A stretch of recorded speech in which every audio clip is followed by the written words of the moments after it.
Yo, yo, yo, what's good, fam? Your boy's back with the most educational, most devastating. He called that a slave owner, bro. Did Kendrick just give us a history lesson while destroying Drake?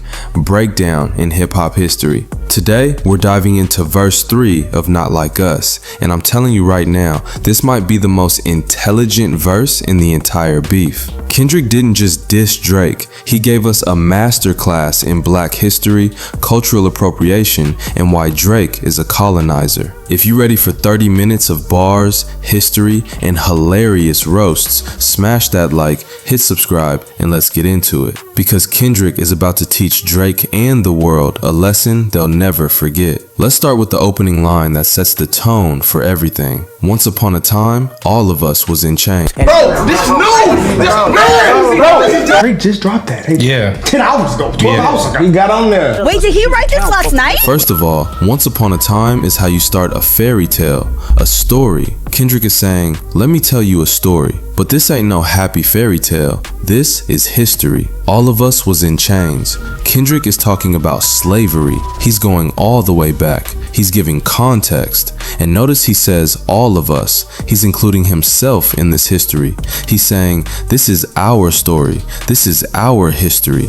This is what we went through. That's powerful. That's connecting to his ancestors. That's acknowledging the struggle. But then Kendrick hits us with, homie still doubled down, calling us some. That's Drake. Kendrick is talking about Drake calling black people slaves, and double down is a gambling term. In blackjack, when you double down, you're increasing your bet. You're going all in. So Kendrick is saying Drake didn't just say it once, he doubled down. He said it again. He's committed to this disrespect. Now, what is Kendrick referring to? Drake's song Family Matters, where he said, always rapping like you about to get the slaves freed. You just acting like an activist. It's make-believe. Drake was trying to say Kendrick is fake, that he's pretending to be an activist, that he's acting like he's freeing slaves. But the problem is, Drake used the word slaves to describe black people. That's disrespectful.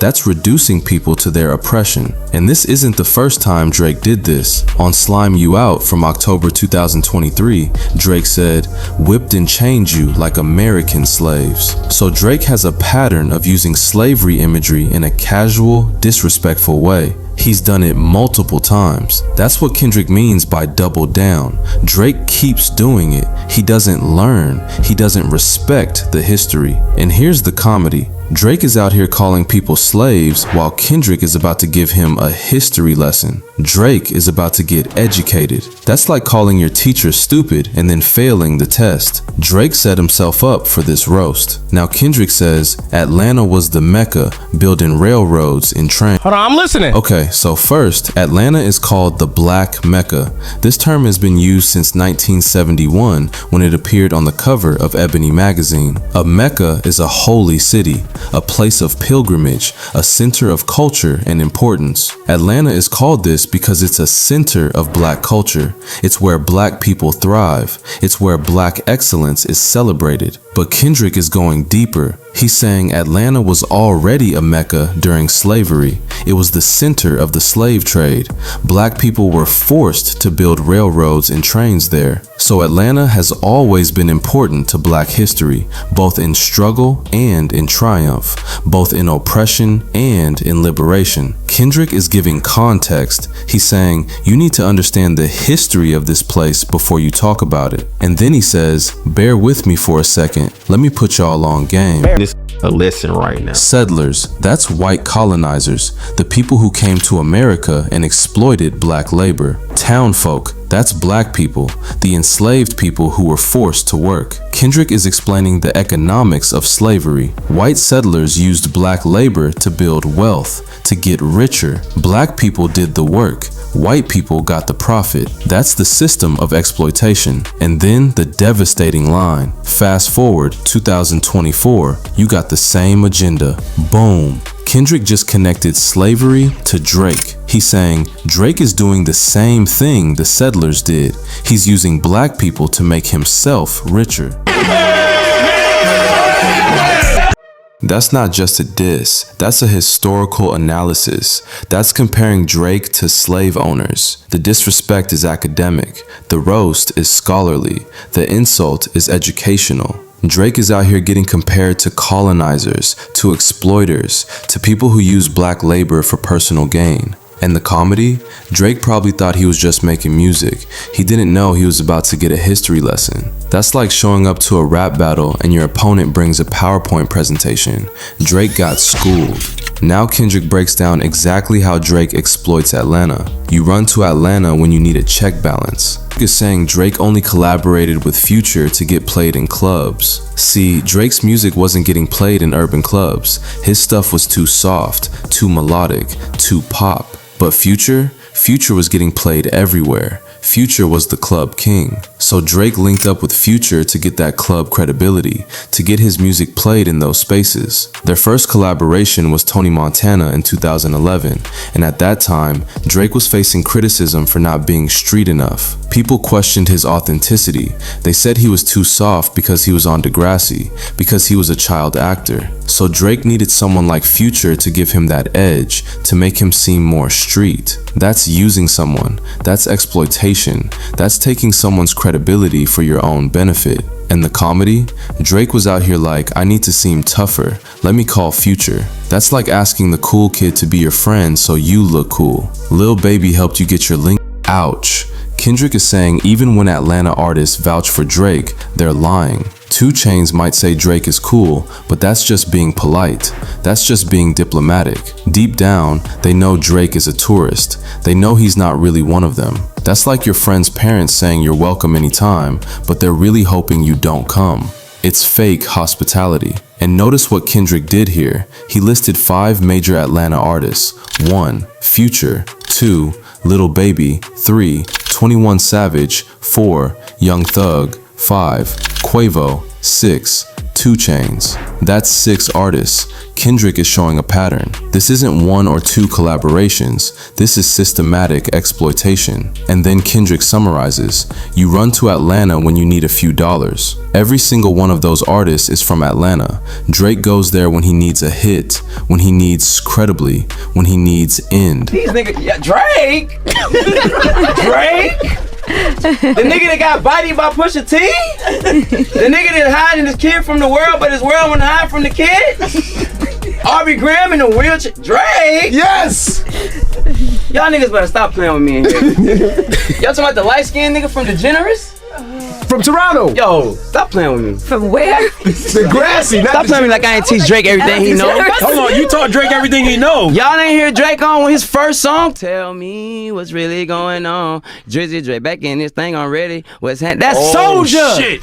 That's my bar. Shit. He copied my whole fucking flow. That's Kiss Me Through the Phone. He copied my whole fucking flow. Word for word, bar for bar. Oh, don't act like I didn't make Drake, nigga. Don't do that. Mind fucking blown. Don't do that, nigga. I was son niggas in a heartbeat. Don't do that shit. Drake, Aubrey? The nigga with who I made, nigga we made it with in 2014? We made it. Wow. Don't do that. Has he ever reached out to you? Drake? Yeah. I talk to Drake all the time. Yo, who y'all think I am in here? Damn. Wow. Y'all niggas crazy. But people can say that yo, you got, let me see you got your nickname from Drake though. Oh, what? Draco? Draco. No, nigga. My first name is Dre. My middle name is Cortez. The first name of my name is Dre. The first 2 letters is C-O. Draco. Ooh. There you go. I'm finna show you the movie. Drake goes there when he needs a hit, when he needs credibility, when he needs money. He's not there because he loves the culture. He's there because he's using the culture. Atlanta is the epicenter of hip-hop. It's where the sound is. It's where the culture is. And Drake is a culture vulture. He goes there, takes what he needs, and leaves. He doesn't add anything. He doesn't contribute. He just takes. That's like going to a potluck, eating all the food, and not bringing anything. Drake is a cultural freeloader. And then comes the most devastating line in the entire verse. No, you not a colleague, you a fucking colonizer. You not a colleague. You a colonizer. He called that a slave owner, bro. Boom. There it is. The word that ended Drake. Colleague means equal, partner, someone on the same level. Colonizer means exploiter, oppressor, someone who takes from a culture without belonging to it. Kendrick is saying Drake is not part of the culture. He's outside of it. He's using it. A colonizer comes to a place, takes the resources, exploits the people, and leaves with the wealth. That's exactly what Drake does with black culture. He takes the slang, the sound, the credibility, and uses it for his own profit. And here's the layer. Drake is half white. His mother is white, his father is black. Kendrick is saying Drake benefits from black culture when it's convenient, but he doesn't experience the struggles of being black. He can code switch. He can be white when it benefits him and black when it benefits him. That's privilege. That's being able to pick and choose. That's not being fully in the struggle. And the word colonizer has historical weight. Colonizers are the people who came to Africa, to America, to indigenous lands and exploited them. Kendrick is putting Drake in that adversely. He's saying Drake is doing the same thing. That's not just a diss, that's a historical indictment. That's putting Drake on the wrong side of history. In the comedy, Drake probably thought he was being inclusive. He probably thought he was celebrating black culture. But Kendrick said, nah, you're exploiting it. Drake got his whole perspective flipped. That's like thinking you're helping and finding out you're actually hurting. Drake's whole self-image just got shattered. Now Kendrick brings it back to Drake's diss, the family matter and the truth of the matter. God playing family matter. Drake dropped the shit last night, and he's mentioning the song today. Drake's response track. Kendrick is referencing it directly, but he's flipping it. He's saying you tried to expose my family matters, but the truth of the matter is you're the problem. And then the final blow. It was God's plan to show y'all the liar. God's Plan is Drake's 2018 hit song, one of his biggest tracks. Kendrick is flipping Drake's own song title against him. He's saying it was God's plan to expose you, to show everyone you're a liar. That's using Drake's own success against him. That's taking his biggest hit and turning it into an insult. That's like someone using your own words against you in an argument. Drake got quoted and roasted at the same time, and the implication is deep. Kendrick is saying this whole beef was destined, that God intended for Drake to be exposed, that this wasn't just rap beef, this was divine intervention. This was the universe correcting an imbalance. Drake was getting away with cultural appropriation for years, and God said, enough, time to expose the truth. That's biblical. That's prophetic. That's saying Kendrick is doing God's work. Let's talk about why this verse is so devastating. Kendrick didn't just call Drake names. He didn't just say, you're fake. He explained it. He gave historical context. He showed the pattern. He listed the evidence. He compared Drake to slave owners, to colonizers, to exploiters throughout history. He showed how Drake uses Atlanta artists for credibility, for money, for hits. He exposed Drake's relationship to black culture as transanalytical, as exploitative, as fake. And he did it all while giving a history lesson, while educating the audience, while showing his intelligence. This isn't just battle rap. This is academic. This is scholarly. This is intellectual warfare. Drake got destroyed by a thesis, by a dissertation, by a research paper. In the comedy, Drake probably thought he was smart. He probably thought he was clever. But Kendrick showed up with receipts, with history, with context. Drake brought a knife to a gunfight. He brought a calculator to a supercomputer competition. He brought a bicycle to a Formula One race. The mismatch is embarrassing. And here's what makes it even worse for Drake. Kendrick made it educational. People who listened to this verse learned about Atlanta's history, about the black mecca, about cultural appropriation. Kendrick didn't just win the beef, he educated the culture. He raised consciousness. He made people think. That's legacy. That's impact. That's changing the game. Champion, Mr. Legendary himself. He don't lose. He the only thing he do is win. Give it up, Mr.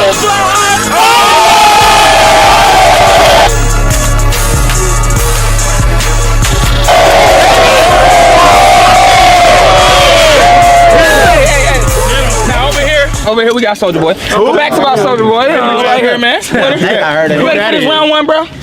Kill him off, bro, please. Light attraction. Teaching a college course. The levels are incomparable. So let's recap this masterpiece of a verse. Kendrick started with slavery to give historical context. He called out Drake for disrespecting that history by casually using slavery imagery.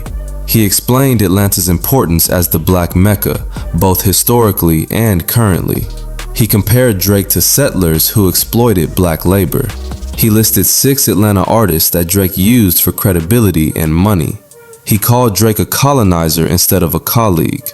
He flipped Drake's own song titles against him. And he did it all while maintaining perfect flow, perfect delivery, and perfect structure. This is what mastery looks like. This is what genius sounds like. This is what happens when intelligence meets skill. Drake got destroyed, not just lyrically, but intellectually. Not just in the battle, but in the history books. Kendrick didn't just beat Drake, he educated him. He schooled him. He gave him a lesson he'll never forget. And the culture learned too. We all got educated. We all got that knowledge. That's the power of Kendrick Lamar. He doesn't just entertain, he enlightens. He doesn't just rap, he teaches. If this breakdown opened your eyes to how deep this verse really is, smash that like. Hit subscribe for more educational content that goes beyond the surface. Drop in the comments which bar hit you the hardest, which reference you didn't know, which line made you say, damn. Because that's what we do here. We go deep. We find the layers. We appreciate the genius. Keep it 100, stay educated, and remember, Kendrick Lamar is not just a rapper. He's a historian. He's a teacher. He's a prophet.